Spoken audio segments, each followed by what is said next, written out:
Cole Caufield a débuté la saison 2024-2025 de la même façon qu'il a conclu la précédente, en feu. Le diminutif attaquant du Canadien est peut-être en train de devenir ce que plusieurs voyaient en lui, un des potentiels meilleurs buteurs de toute la LNH. Mais si son talent de buteur était autant prévisible, comment se fait-il que celui qui porte maintenant le numéro 13 soit tombé dans les mains du Canadien au 15e rang du repêchage de 2019 et que sont devenus les 14 joueurs repêchés devant lui lors de l'encan? C'est ce qu'on va regarder dans cette vidéo. C'est ton boy Max, assieds-toi, mais surtout, abonne-toi, prends un verre et enjoy the show!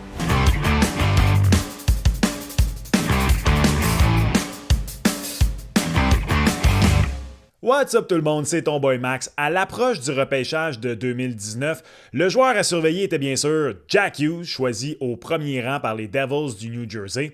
Mais comment se fait-il qu'un as buteur qui a battu un record de nul autre qu'Auston Matthews avec le programme de développement américain, en plus d'en égaler un autre d'un certain Alex Ovechkin avec 14 buts en 7 rencontres au championnat du monde des moins de 18 ans, n'ait jamais été considéré comme un potentiel choix top 5?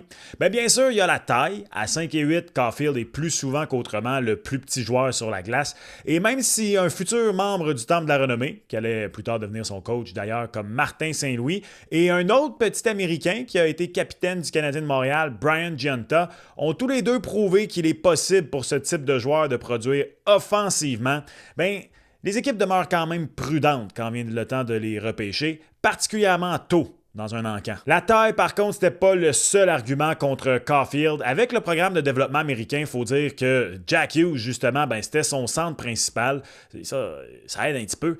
Mais aussi, l'ensemble de l'effectif du programme de développement cette année-là était rempli de joueurs capables de mener le jeu. Il y avait Trevor Zegras, Matthew Boldy, Alex Turcotte, même Cam York en tant que défenseur, c'était tous des joueurs très bons avec la rondelle. C'était tous des joueurs capables de mettre la table pour Caufield. Et plusieurs se questionnaient à savoir justement, est-ce que Caufield bénéficiait de plus d'espace pour se positionner? Est-ce que sa capacité à marquer des buts, qui était déjà phénoménale à l'époque, était vraiment le résultat de son propre talent? Ou est-ce qu'il dépendait rien qu'un petit peu de ses coéquipiers? Peut-être un mélange des deux. Et finalement, on peut déjà admettre qu'il y a un pas pire snipe, le gars. Caufield scores! Bref, tout ça pour dire que c'était une question que se posaient plusieurs recruteurs. Est-ce que Caufield, au final, bénéficiait d'un environnement incroyable autour de lui?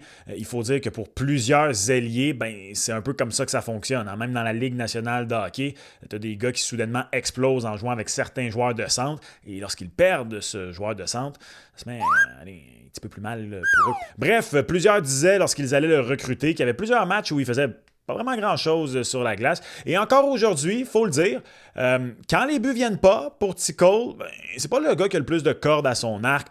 Oui, il est quand même un fabricant de jeu sous-estimé à mon humble avis, mais bon, évidemment, avec sa charpente, c'est pas un gars physique, c'est pas un gars qui va porter des rondelles en fond de territoire, c'est pas un gars qui les récupère le long des bandes, et c'est pas non plus le gars qui est le plus particulièrement intéressé par les performances défensives et bloquer des tirs, par exemple. Tout ça a contribué au fait que Cole Caufield a chuté au 15e rang, où le Canadien, en quête de buteur depuis toujours, était plus qu'heureux de le sélectionner, sauf peut-être Claude Julien. Mais bon, il était déjà plus là quand Caufield est arrivé dans la LNH, donc... Ouais. Au moment de l'enregistrement de cette vidéo, Cole Caufield est devenu le 5e meilleur pointeur de sa QV et 2e meilleur buteur. Statistique où peut-être, potentiellement, un jour, il pourrait devancer Jack Hughes, qui est actuellement au premier rang. J'insiste, là, peut-être. Que sont devenus les 14 joueurs repêchés devant Cole Caufield maintenant? C'est ce qu'on va regarder. Évidemment, Jack Hughes a été repêché au premier rang par les Devils du New Jersey et il a prouvé pourquoi il était le meilleur joueur de cet encan 2019. En seulement quelques saisons, il s'est établi comme le principal atout offensif des Devils. Il a atteint les 99 points en 2022-2023, ce qui est encore son record personnel. Il aurait peut-être fait mieux en 23-24 s'il n'avait pas été blessé. Grâce à sa vitesse, sa vision du jeu, Hughes est devenu un des jeunes centres les plus dynamiques de la Ligue nationale de hockey. Personnellement, je le considère comme un mini McDavid. Je trouve vraiment que les atouts sont très similaires. Et bien sûr, il est un des acteurs les plus importants du retour des Devils au sommet des classements. Bon, on a raté les séries l'an passé, mais à date, en 24-25, ça va assez bien.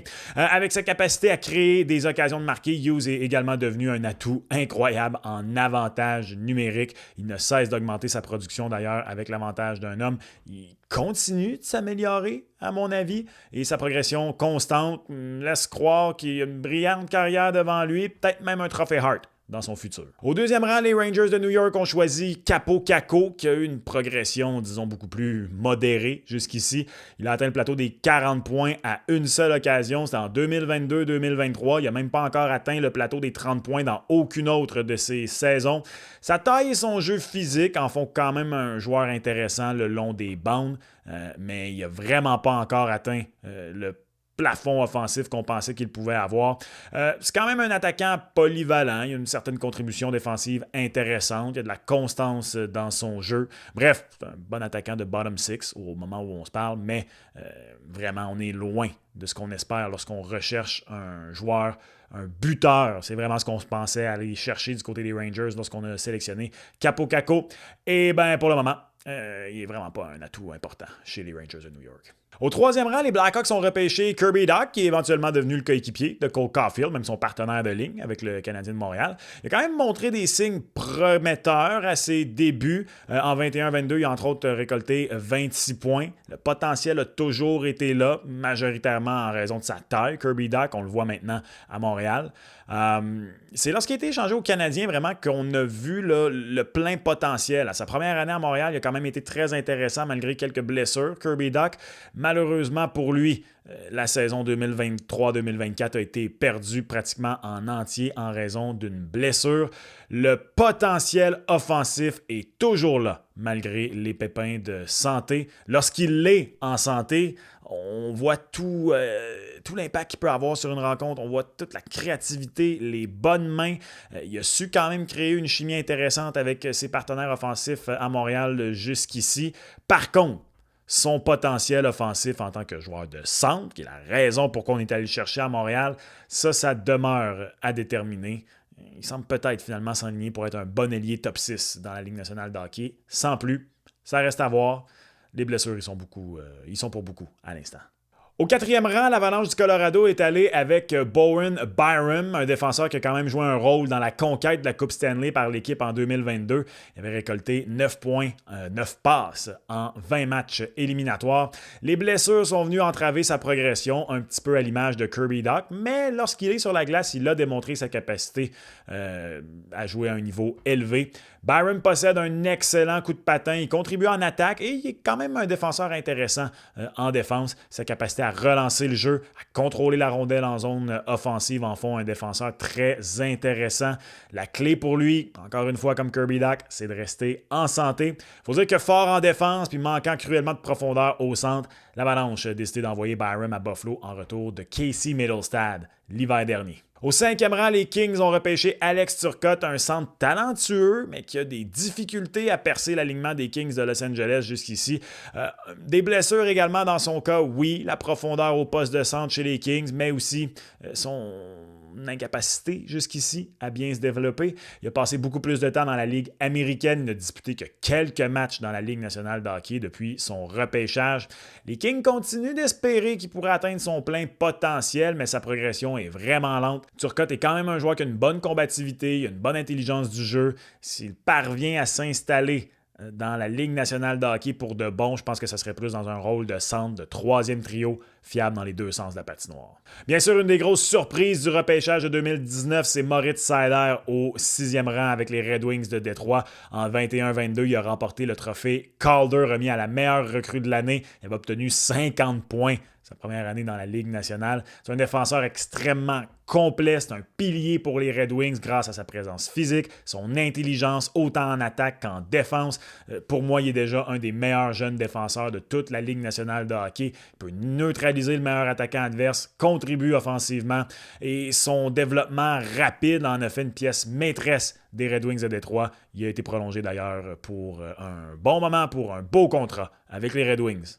Au 7e rang, les Sabres ont repêché Dylan Cozens, qui s'est intégré à l'alignement rapidement, mais la production a pris un peu plus de temps à venir. Il est maintenant un centre très intéressant offensivement, un centre fiable. En 2022-2023, il a atteint les 68 points. Il s'est consolidé à tout le moins comme un bon centre numéro 2 avec les Sabres de Buffalo. Il y a quand même un jeu physique intéressant. Dylan Cozens, c'est un gars qui est tenace également.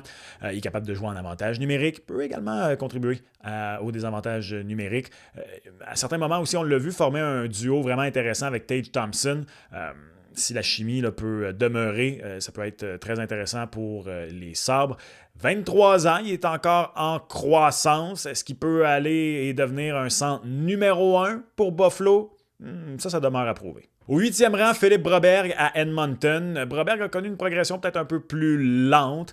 Il a passé plusieurs saisons entre la Ligue nationale de hockey, la Ligue américaine. Ses stats jusqu'ici, particulièrement offensivement, sont modestes, mais son potentiel défensif est quand même intéressant. Évidemment, c'est un défenseur avec un bon gabarit. Il a aussi un bon coup de patin.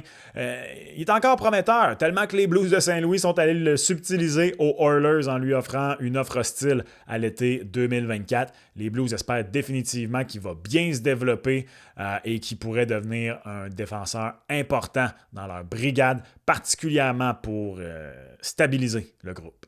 Trevor Zegras au 9e rang qui est rapidement devenu une star pour les Ducks grâce à son jeu spectaculaire et créatif. Avec plus de 60 points à chacune de ses 2 premières saisons dans la LNH, il est l'un des joueurs les plus excitants à regarder jouer Trevor Zegras.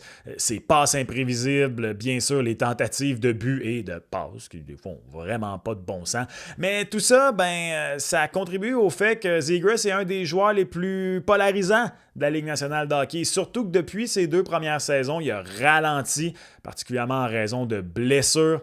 Il fait pas non plus l'unanimité auprès des autres joueurs, apparemment. Son style tape à l'heure fait le bonheur des uns. Moi, personnellement, j'aime beaucoup Trevor Zegras, mais fait grincer des dents. Plusieurs amateurs de hockey, plusieurs entraîneurs également. Est-ce qu'il va savoir rebondir, retrouver son flair initial? Ça passe peut-être par une transaction pour Trevor Zegras parce qu'il semble plus du tout le favori du nouvel état-major des Ducks qui veut peut-être un peu laisser faire justement le tape à l'œil et aller dans un style plus méchant, plus physique. Ça, pas Trevor Zegras. Au 10e rang, les Canucks de Vancouver ont sélectionné Vasily Podkolzin. Il a fait ses débuts avec les Canucks en 2021-2022. Quand même une solide première saison avec un respectable 26 points. C'est un joueur d'énergie, il apporte une bonne présence physique, un bon échec avant. Mais c'est un gars qui, jusqu'ici, ne s'est pas imposé offensivement dans la Ligue nationale de hockey. Les Canucks ont abandonné dans son cas. Ils l'ont échangé aux Oilers d'Edmonton où il joue présentement un rôle de soutien. À moins qu'il se trouve une touche pour trouver le fond du filet, ce qu'on n'a toujours pas vu de sa part dans la Ligue nationale de hockey, je pense que Podkolzin est condamné à être un gars de 3e, 4e trio. Au 11e rang, les Coyotes de l'Arizona ont repêché le défenseur suédois Victor Söderström. Il y a eu une progression beaucoup plus lente que prévu. Et après quelques saisons en Amérique du Nord, il a décidé de retourner en Europe. On voyait en lui une belle capacité à lire le jeu, une belle mobilité également. Pendant son temps en Amérique du Nord, il a passé la majorité de son temps dans la Ligue américaine. Il a disputé simplement 53 matchs dans la Ligue nationale de hockey. Est-ce qu'il va revenir du vieux continent un jour pour tenter à nouveau de percer dans le circuit Batman? Ça reste à voir, mais pour le moment, ça ne regarde pas bien pour maintenant le club de hockey de l'Utah, qui était sa formation en Amérique du Nord. Si Cole Caulfield est un joueur dont on dit qu'il s'est bien développé, surtout quand on prend en considération le rang où il a été repêché, il faut absolument dire la même chose de Matt Boldy au Minnesota. C'est un joueur qui s'est rapidement imposé comme un des meilleurs jeunes joueurs de l'organisation du Wild. En 2022-2023, il a été exceptionnel avec 63 points en 81 matchs. Il est capable de marquer, il est capable de passer et il a fait encore mieux en 2023-2024 avec 69 points. Nice! Doté d'une excellente vision du jeu, un tir précis, Boldy est un des éléments clés de l'attaque du Wild pour moi. Peut-être même le 2e attaquant le plus important pour l'avenir du club derrière Kirill Kaprizov. Il a 23 ans, il continue de progresser. Pour moi, c'est, comme je dis, le 2e pilier en attaque du Wild du Minnesota. Il faut dire là, que les atouts sont quand même complémentaires avec Kirill Kaprizov. J'adore vraiment ce joueur-là du côté du Wild. Au 13e rang, les Panthers de la Floride sont allés chercher le seul gardien choisi en première ronde du repêchage de 2019, Spencer Knight.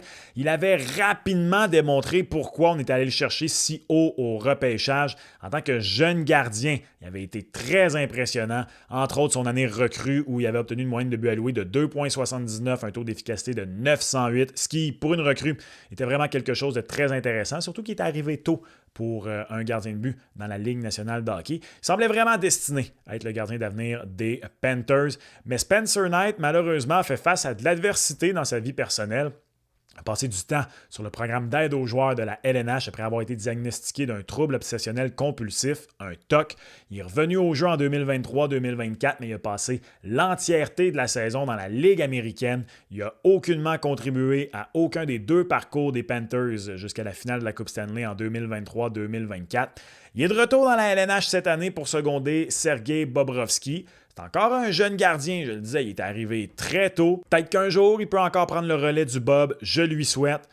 Mais pour le moment, pour lui, là, ce qui compte, là, c'est vraiment, bien sûr, d'être bien dans sa tête. Ça, c'est numéro 1. Et numéro 2, s'il peut devenir un gardien numéro 1 dans la Ligue nationale de hockey, je vais être vraiment content pour lui. Et finalement, au 14e rang, Cam York, un défenseur qui se voulait un défenseur offensif. C'est un joueur qui a fait grincer des dents bien des partisans des Flyers depuis sa sélection en 2019, particulièrement parce qu'il est le dernier joueur repêché tout juste devant Caulfield et qu'il connaît un début de carrière beaucoup moins intéressant que l'ailier du Canadien. Il a passé beaucoup de temps en Ligue américaine, Cam York. Il a finalement réussi à trouver de la stabilité dans l'alignement des Flyers de Philadelphie en 2022-2023. Il a inscrit 20 points en 54 matchs. Il a finalement démontré cette capacité de bouger la rondelle, cette capacité de créer des occasions de marquer. C'est un gars qui est encore en développement. Son coup de patin, sa vision du jeu, on peut continuer de le voir comme un défenseur prometteur. Par contre, personnellement, à ce stade-ci, je vais être surpris si Cam York devient vraiment le défenseur offensif de grande qualité que les Flyers voyaient en lui lorsqu'ils sont allés le chercher. Il a quand même obtenu un total respectable de 30 points à sa première année complète dans la Ligue nationale de hockey en 2023-2024.